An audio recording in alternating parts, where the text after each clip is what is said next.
दोस्तों आज हम आपको इस कहानी से बताएंगे कि क्यों अच्छे लोगों के साथ हमेशा बुरा होता है। दोस्तों आपने देखा होगा कि इस कलयुग की दुनिया में जितना आप दूसरों का भला करते हैं उतना ही आपके साथ बुरा होता है। दोस्तों आपने ये भी देखा होगा कि कोई व्यक्ति सबका भला भी करता है और भगवान की पूजा भी करता है, फिर भी उसके साथ बुरा होता है।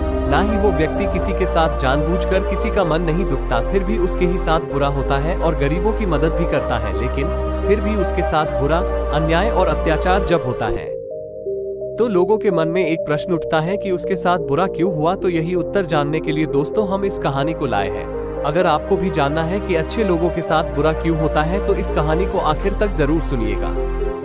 एक बार की बात है, एक छोटे से गांव में विक्रम नाम का एक व्यक्ति रहता था। वो बहुत दयालु और उदार था, हमेशा दूसरों की मदद करने के लिए तत्पर रहता था। फिर भी उसकी जिंदगी में बुरे अनुभवों की कमी नहीं थी।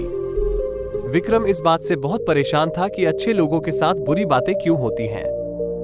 एक दिन उसने इस प्रश्न का उत्तर खोजने का निर्णय लिया और इसके लिए बुद्ध का मार्गदर्शन प्राप्त करने का निश्चय किया। विक्रम बुद्ध से मिलने के लिए लंबी यात्रा पर निकला। वो अनेक पर्वतों और नदियों को पार करते हुए आखिरकार बुद्ध के आश्रम पहुंचा। बुद्ध ने विक्रम को देखा और उसकी चिंता को समझते हुए उसे बैठने का संकेत दिया। विक्रम बुद्ध के सामने अपने जीवन की समस्याओं का वर्णन किया और पूछा, गुरुजी, अच्छे लोगों के साथ बुरी बातें क्यों होती हैं? मैंने हमेशा दूसरों की मदद की है, फिर भी मेरी जिंदगी में इतने दुख क्यों हैं? बुद्ध मुस्कुराए और बोले, विक्रम, जीवन का ये सत्य समझने के लिए एक कहानी सुनाता हूँ। बुद्ध ने एक पुराने समय की कथा शुरू की, जिसमें एक राजा और उसका वफादार सेवक शामिल थे। पुराने समय में एक राजा था जो बहुत दयालु और न्यायप्रिय था। उसके राज्य में एक वफादार सेवक था जो हमेशा राजा की सेवा में तत्पर रहता था। एक दिन राजा ने एक लंबी यात्रा पर जाने का निर्णय लिया और सेवक को साथ चलने को कहा। यात्रा के दौरान राजा का पैर एक कांटे में फंस गया और उसे बहुत दर्द हुआ। सेवक ने राजा के दर्द को देखकर कहा, महाराज, ये जो हुआ है वो शायद आपके भले के लिए ही हुआ है। राजा ने क्रोधित होकर सेवक को जेल में डलवा दिया। कुछ दिनों बाद राजा को जंगल में एक जंगली जनजाति ने पकड़ लिया। वे उसे बलि देने के लिए तैयार हो गए, लेकिन जब उन्होंने देखा कि राजा का पैर घायल है तो उन्होंने उसे छोड़ दिया, क्योंकि वे केवल पूर्ण और स्वस्थ व्यक्ति को ही बलि देते थे। राजा को अपनी गलती का एहसास हुआ और उसने अपने सेवक को जेल से रिहा कर दिया।